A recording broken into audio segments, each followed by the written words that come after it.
How's it going, ladies and germs? Welcome back to another records video I got for you. This is the Beatles. This is just a Beatles based video that I got, and I got a couple records here that most of them you probably have seen them walking through store before. Uh, if you're a real Beatles fan, you probably will just about know every single one of them, but I figured I'd make a separate one just because they've made so many albums throughout their lifetime, and I don't have them all, but I do have a good handful of the really popular ones. I'm doing this on the ground, so situate myself. Without further ado, I'll just get into it. First one I was going to show is the early 1960s. When the Beatles first started off, they went off with a big bang. They just instantly captured the crowd, I'm pretty sure. And I think this is a two record deal thing. You got all these good ones on side one and side two.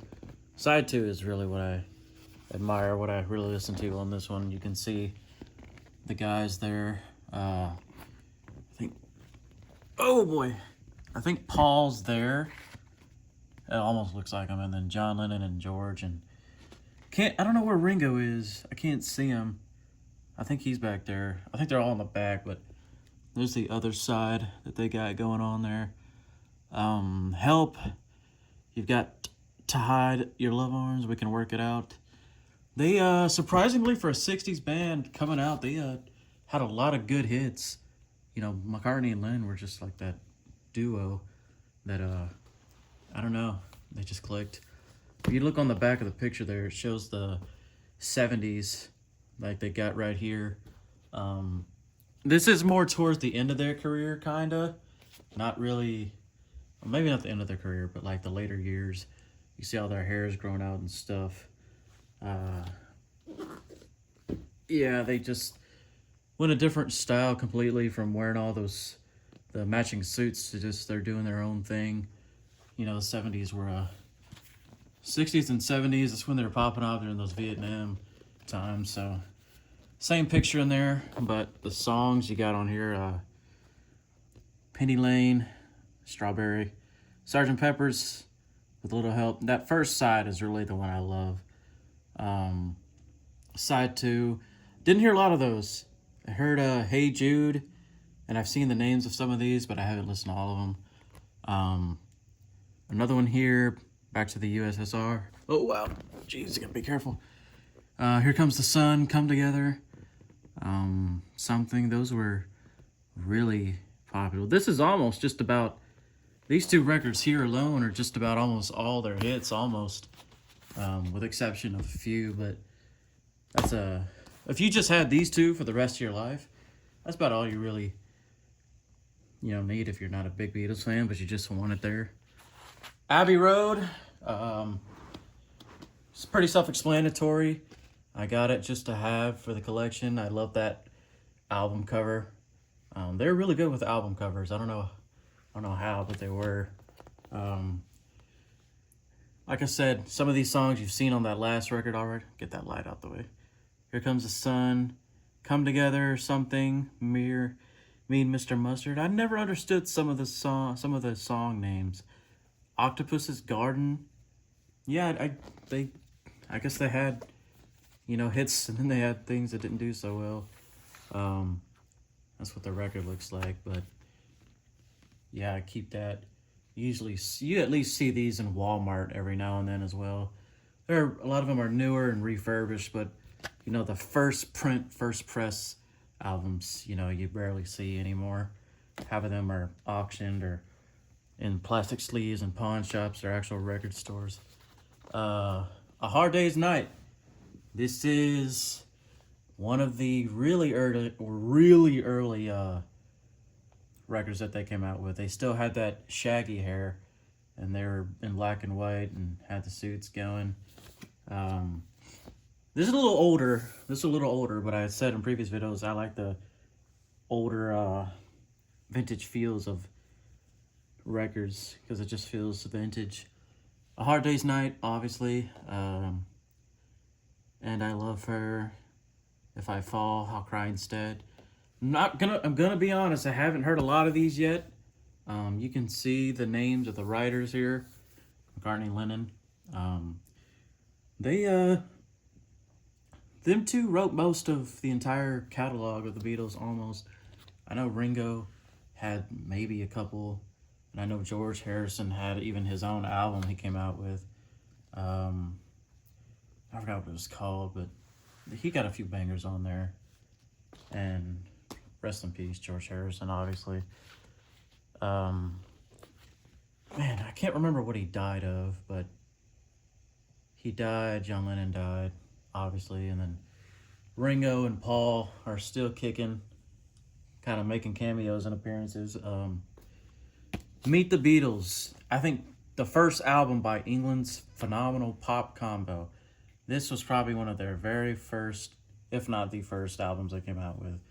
You got the Golden Record Award. Like I said, they just started and instantly kicked ass with a lot of these records. I don't know, but they did it. You see them right there. Look at them, so young and happy, man. I Want to Hold Your Hand. I Saw Her Standing There. It Won't Be Long. Don't Bother Me. I Want to Be Your Man. They're really ahead of their time, you know.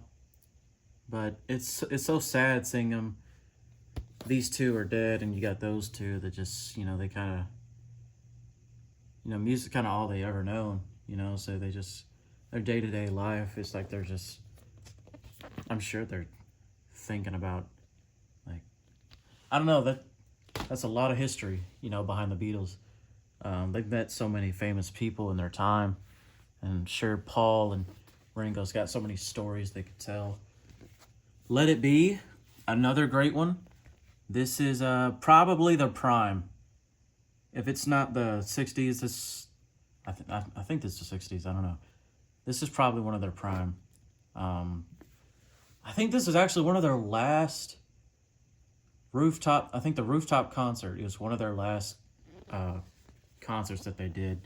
And it was Don't Let Me Down, which was a great one. But this is the Let It Be song, which it's considered one of their greatest hits. I don't hear it too much anymore, but it was back in its time. Man, you couldn't touch the Beatles, man. No band out there was doing it like they did it, man. You can see the pictures they got on here. Paul and John and George and Ringo. Like I said, they're ahead of their time, man. They left such an impact on rock music and love, romance music. It's just phenomenal. I'm probably not the only one that still collects these. You probably go in some old guy's house and find a one Beatle record laying around. Rubber Soul. I can't say too much about this one.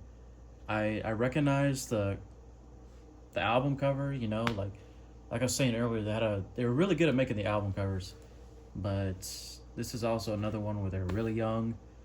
I don't know what year, I can't remember what year this came out. But you got the songs here: Drive My Car, Nowhere Man, In My Life, If I Needed Someone, Run For Your Life. This is, they had a lot of, almost every album they came out with was a hit. They had at least 1 or 2, 3 songs in there that was just top Billboard, man. I don't know where they got their inspiration from a lot, but I'm sure they got it from somewhere. Back in those days, they were originally called the Quarrymen, if you didn't know. They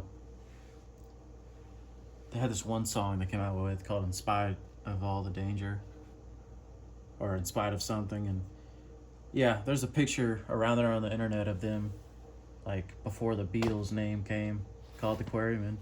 And that's where Lennon met George and John, or that's where Lennon met Paul and George and Ringo. They all got together last but not least, Sgt. Pepper's Lonely Hearts Club Band, the Beatles, a big, fat record with a lot of songs on here. If you look closely, a lot of the people in this album cover have died. Marilyn Monroe. I really don't know a lot of these guys. I don't recognize any of them. Bob Dylan's right there. And I've recently got into Bob Dylan. I gotta buy some more of his records. I've only got one, and it's like a live version, but I want his like original stuff. Interesting thing there. Lennon and Bob Dylan, they had a history. They had a friendship. There's a video online where they're both in a car, I think, arguing, or like messing around or joking with each other. There's Frank Sinatra right there, I'm pretty sure. You got the young Beatles here in the mustache Beatles era. I don't really understand the whole inspiration, the meaning behind the cover or the costume design they got going on here. Pretty sure it's somewhere out there. I'm sure there's some reason, but it's hard to read, but this is like all the songs on here and then all the lyrics. They got all the lyrics and the song names on the back of the cover. Never understood that either, but they did it. There was I see things online sometimes where there's like a fifth Beatle, as like a sort of respect type thing. I can't remember the guy's name, but they always honored him as a fifth Beatle if there was. You can see all of them there. Back in the good old days, man. Back in the good old days when people didn't have a lot, but they had their standards and they had their pride and they had each other. You know, maybe the world wasn't so great economically, or politically, but you know, when you didn't have a lot, you really leaned on each other and you know, you were closer. But nowadays it's like everything's so easy now where you just send a text to somebody and have a conversation. You know, seeing them in person doesn't really mean anything a lot because you talk about everything over the phone. See, there's the vinyl record they had, Parlophone. There's the back of it.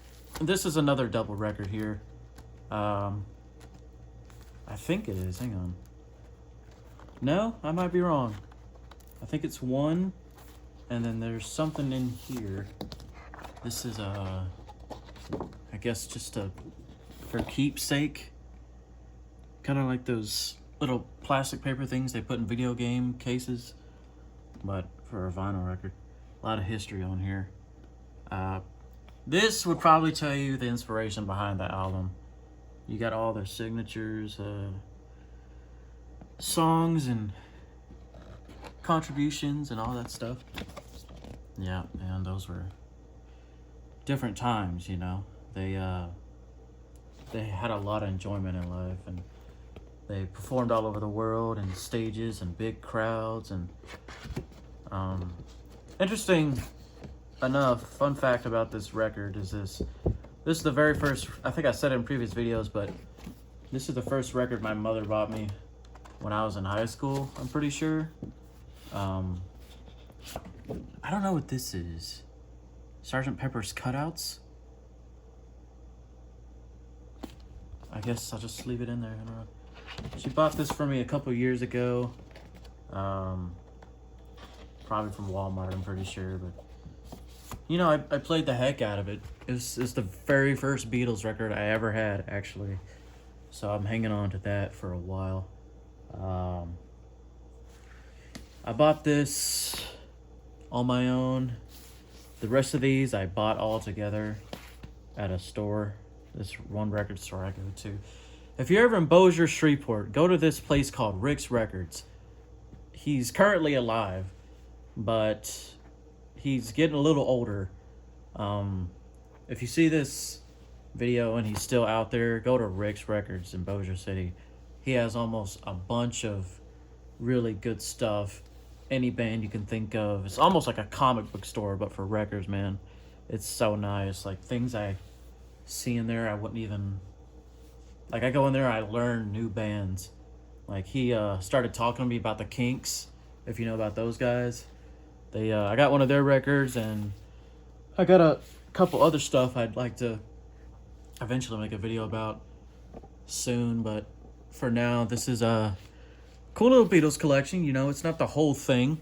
It's like a small fraction of the music that they came out with, but this is like a Beatles starter pack almost. I think if you didn't want to be like a big collector, or if you weren't a giant fan, you should have at least 2 or 3 of these in your collection. Just, you know, just to hear the biggest hits that they had, man. But there's so much out there, and they did so much like individually in their solo careers.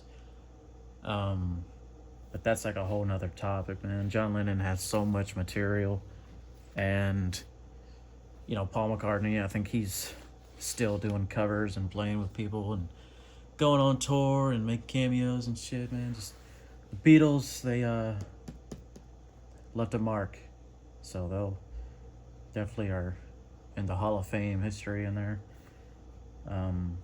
I feel like, to be honest, I feel like John Lennon could have done a lot more if he hadn't got murdered or assassinated. I'm sure he didn't want to die, you know, because he had a lot of stuff after the Beatles.